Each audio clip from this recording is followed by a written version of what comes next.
who will be our next president? It could be this lady. Hello, it's me, Bill. No, Hillary's not here. What? Sure, come on over. All right, sorry. That goes back to it's 2:30 in the morning and the phone rings at the White House. Who do you want to answer the phone? I don't want Barack Obama. I don't want Hillary Clinton. Well, the next president could be this man. He is articulate. He loves the Constitution. He is a Christian. He is pro-life. He has to deal with his dad. This man. And that can be a problem, seeing how, for example, Congressman Paul recently spoke at an event in Texas discussing Texas withdrawing from the Union, seceding from the Union. It's a valid discussion, don't get me wrong. I think it really is a valid discussion. But it does bring a chill to people around Rand Paul, for obvious reasons. But it could be this man, Governor Scott Walker, current governor of Wisconsin. You will remember at the beginning of this program, I said a man is known by his friends and a man is known by his enemies. Jeb Bush doesn't have the right enemies, and he has the wrong friends. Scott Walker has both the right enemies and the right friends. And remember this, you can know a man in part by the scars on his back. Scars from battles where he was trashed or thrashed, whether he won or lost. Scott Walker, if you will remember, is the man who endured a recall vote that was funded by organized labor because of the things that he did in his own state to wrestle control of certain elements of government out of the hands of unions. He is pro-life. He believes that marriage is between people of the opposite gender. He has in 25 years run 12 or 13 campaigns. He has been blistered and hated by much of the secular media. He says what he believes and doesn't mince words. Now, people like George Will, the columnist, have been talking him up. Rush Limbaugh is in the news because he has been reporting on Walker.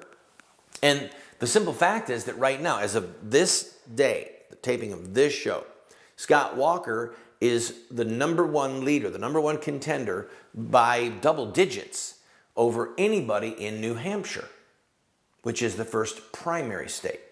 Remember, Iowa is the first caucus. New Hampshire is the first primary.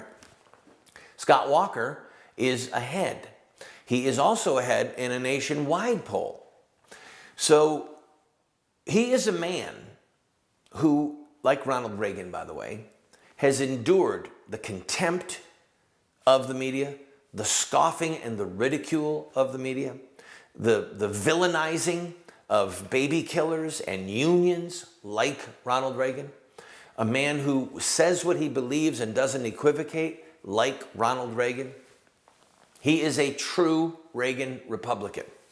And by the way, I don't know if I was the first to use it, but in 2006, when I ran for the Florida State Senate, that was my bumper sticker, Randall Terry, a Reagan Republican. So one of my boys is named after President Reagan. I love the memory of President Reagan. I thank God.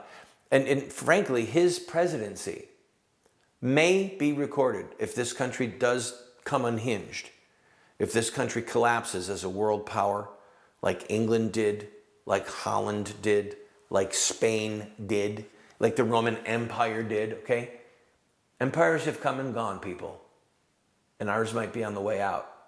And if it is on the way out, and it does come unhinged, historians with proper wisdom and understanding of good and evil and right and wrong might look back and say, Ronald Reagan's presidency was the last gasp, that there was a surge to try and restore the republic.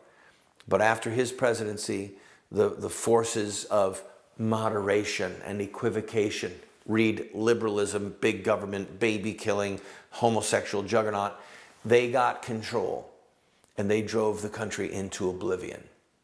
Anyway, consider Scott Walker, a Reagan Republican.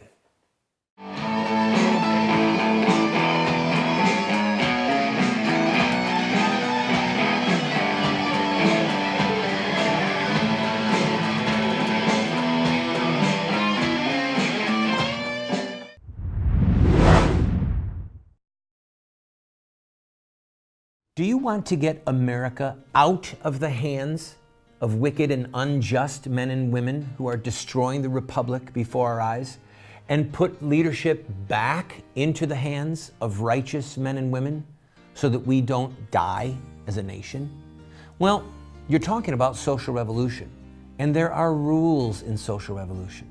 We can look at the victorious social revolutions of the past, such as the end of slavery, the end of child labor, women's voting rights, the end of segregation, and so much more, and learn from their victories.